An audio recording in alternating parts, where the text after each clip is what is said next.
গাছের উপর উঠে নারিকেল পেরে আমার ডাবডা খাওয়া।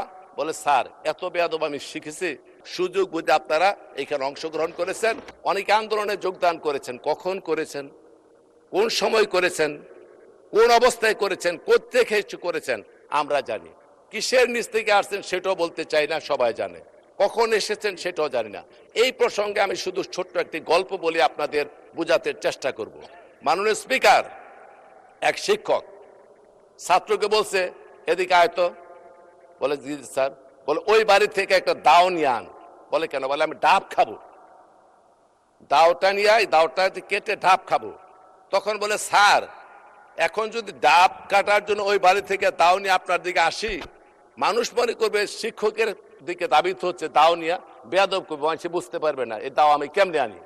তখন বলতেছে ঠিক আছে তুই আমি আনি। দাওটা শিক্ষক গিয়ে নিয়ে আসলো। আসার পরে বলে এখন গাছের উপর উঠে নারিকেল পেরে আমার ডাবডা খাওয়া।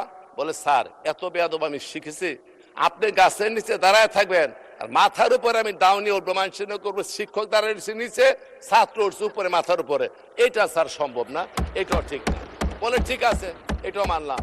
এখন শিক্ষক দাও আনছে, গাছের উপরে ডাবও কাটছে পারছে, এইবার বলে কি ডাবরা কাইটা খা। এখন বলতেছে স্যার কয়বার বেয়াদবি করে, দুইবার দুইটা কথা রক্ষা করে দেয়, এইবার ডাবডা নেনে ছাত্র কাইটা ডাবডা খেয়ে ফেলছে। এখন ওই সম্মান দেখাতে গিয়ে যখন খালেদা জিয়াকে বন্দি করে, তারেক রহমানকে বিদেশে প্রেরণ করা হয়, হাজার হাজার লোককে খুন করা হয়, ইলিয়াস আলী উদাও হয়ে যায়, চৌধুরী আলম উদাও হয়ে যায়, জাকির উদাও হয়ে যায়, সুমন উদাও হয়ে যায়, এই সমস্ত আন্দোলন সংগ্রামের সময় যখন হত্যাকাণ্ড সংঘটিত হয়, সেই বাইদের কিন্তু তেমন একটা অঙ্গন আমরা দেখা পাই নাই।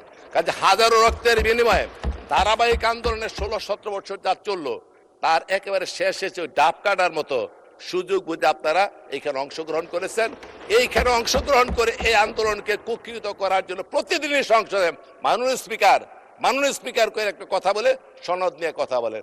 সনদও বুঝি, ব্যাখ্যাও বুঝি, সংস্কারও বুঝি, সংশোধনও বুঝি, কিছু বুঝার কিন্তু বাকি নাই।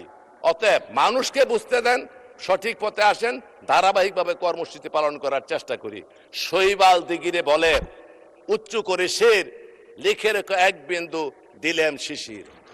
আরে শিশিরের পাতা থেকে এক ফুটা ফালায়া দিগিরে বলে মনে রাখিস বেটা, অথচ পুরা শৈবালের অস্তিত্ব নির্ভর করতেছে গোটা পানির উপরে।